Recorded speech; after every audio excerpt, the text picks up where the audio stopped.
Assalamualaikum. Today I'm going to explain the topic is Stokes theorem. Stokes theorem हमें क्या बताता है? This theorem enables us to convert a surface integral into a line integral and vice versa. Means surface stock theorem में हम लोग surface integral को line integral में change कर सकते हैं and line integral into surface integral में। हमारे पास एक सरफेस है, उसकी बाउंड्री को हमने हमारे सरफेस की बाउंड्री के सी, मतलब हमने एक सरफेस को इनक्लोज किया है बाय द बाउंड्री ऑफ सी। एक वेक्टर फील्ड है ओवर एनी सरफेस। हम कर लेते हैं किसी भी सरफेस पे ए वेक्टर फील्ड का कर लेते हैं dot D S is equal to हमारे, जब हम किसी भी सरफेस पे curl of a vector field dot D S किसके इक्वल होता है? Line integral A dot D R. अब हम इसको एक स्टेटमेंट के थ्रू देखते हैं कि हमारी ये मैथमेटिकली फॉर्म हमें क्या बोल रही है कि surface integral of a curl of a vector field A takes over any surface S is always equal to the line integral of a vector field A taken around the boundary C of that surface. लेकिन हम लोग बात कर रहे हैं open surface की। Open surface की हम आगे बात करते हैं कि मैंने ओपन सरफेस का नाम क्यों लिया। Consider an open surface S. हम ओपन सरफेस की बात कर रहे हैं, आप इसको इस तरह समझें कि किसी भी ऑब्जेक्ट को, अगर आप कोई भी ऑब्जेक्ट लेते हैं विदाउट क्लोजिंग, मीन्स आप उसकी बाउंड्री को सिर्फ बोल रहे हैं कि वो सी बाउंड्री, लेकिन वो सरफेस क्लोज नहीं है, ओपन सरफेस है, bounded by a closed path C placed in a vector field A, let the surface S।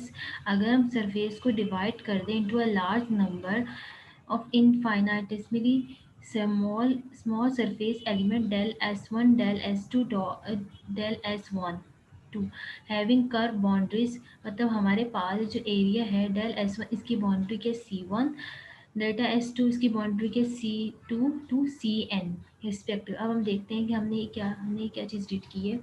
हम बोल रहे हैं कि हमारे पास सरफेस है, हमने उसको डिफरेंट पार्ट्स में डिवाइड कर दिया है स्मॉल एरियाज में। अब हमने जो स्मॉल एरियाज में डिवाइड किया है उनकी बाउंड्रीज क्या होंगी? C one C two C three, okay, C two C N.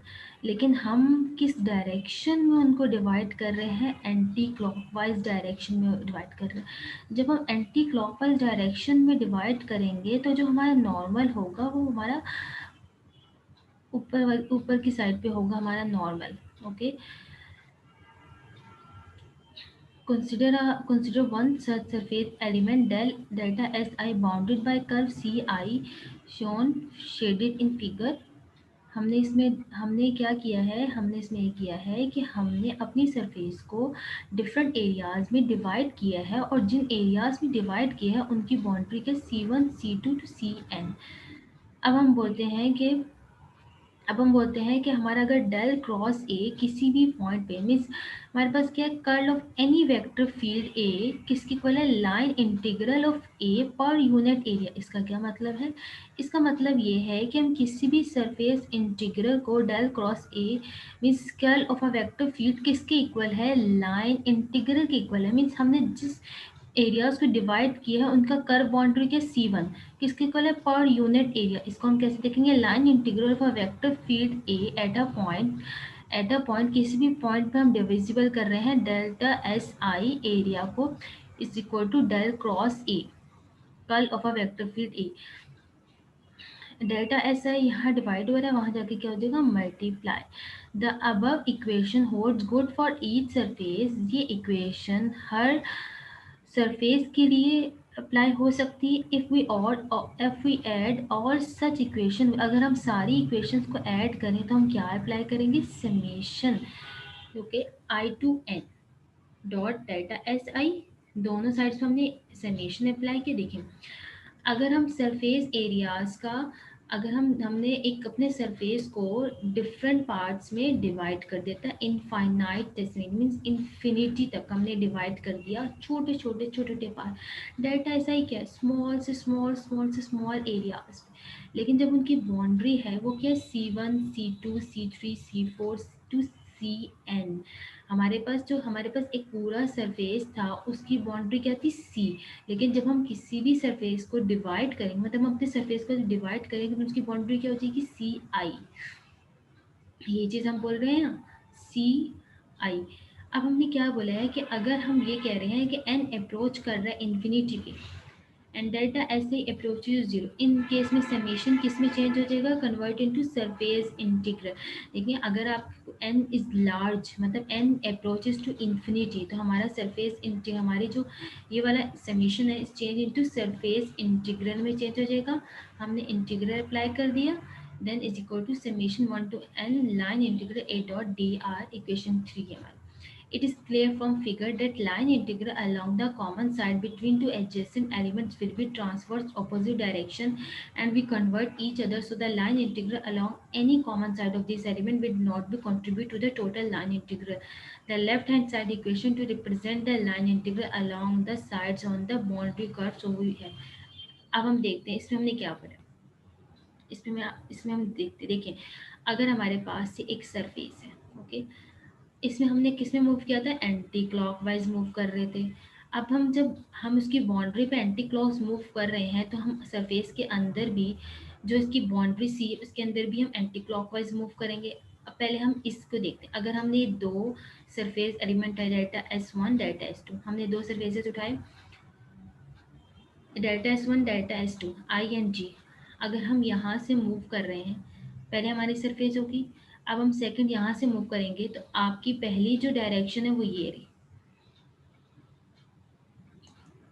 आपकी जो पहली डायरेक्शन है वो ये रही एंड सेकंड डायरेक्शन अगर आप मूव कर रहे हो यहाँ से तो ये दोनों ऑपोजिट डायरेक्शन में हो गए। तो ये वाली आपकी जो बाउंड्री है, मीन्स ये वाली जो साइड है ये आपकी कट हो जाएगी, मीन्स कैंसिल हो जाएगी। तो आपके पास क्या रह जाएगी, सिर्फ ये चीज़ रह जाएगी।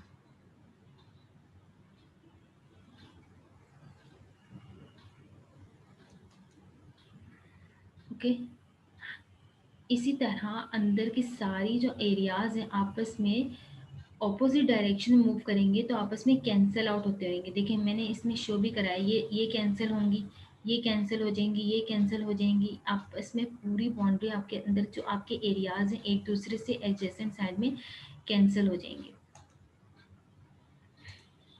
जब जब सारे हमने यही तो चीज़ ऊपर रीड की थी कि it is clear that from figure that line integral along the common side between two adjacent elements with transfer opposite directions. हमने ये चीज़ रीड की थी, opposite direction and we convert each other, so line integral along any common side of this element will not, कोई भी जो line integral common side है वो कंट्रीब्यूट नहीं होगी टोटल लाइन इंटीग्रल में। टोटल लाइन इंटीग्रल में जब एक सरफेस हमारे पास ये एक हमारे पास अलोंग द हमारे पास ये बाउंड्री किसकी सी किसकी बाउंड्री है, सरफेस की। जब अंदर के सारे एरियाज एक दूसरे को कैंसिल आउट कर देंगे तो हमारे पास अंदर की सारी, जब लाइन इंटीग्रल कैंसिल हो जाएंगे तो किसके इक्वल हो जाएंगे, हमारा समेशन, हमारा कट, हमारा नहीं, हमारा समेशन किसके इक्वल हो जाएगा, मीन्स हम लोग किसके इक्वल लिख देंगे, सरफेस किसके इक्वल हो जाएगा, close boundary of A dot D are के। हमने स्टॉक थ्रू में यही डिस्कस करना था कि असल में हम स्टॉक थ्रू में बात क्या करते हैं। हम स्टॉक थ्रू में ये बात बोलते हैं कि हमारे स्टॉक थ्रू में कहते हैं कि हम किसी भी सरफेस के अंदर जब मूव कर रहे हैं तो जिसमें जितने भी लाइन इंटीग्रल होंगे वो एक दूसरे को कैंसिल कर देंगे। तो सिर्फ हमारे पास जो लाइन इंटीग्रल, सिर्फ एक लाइन इंटीग्रल हमारे पास लेफ्ट ओवर है, वो ये इस सरफेस की बाउंड्री ऑनली, इस सरफेस की बाउंड्री हमारे पास ओनली लेफ्ट हो रही है। अदरवाइज सारे मतलब सरफेस के अंदर के सारे जो एरियाज हैं एक दूसरे को कैंसल आउट कर देंगे। That is called stock theorem. अब हम एक एग्जांपल देख लेते हैं। एग्जांपल हमें क्या बताती है कि वेरीफाई करना है stock theorem where S is the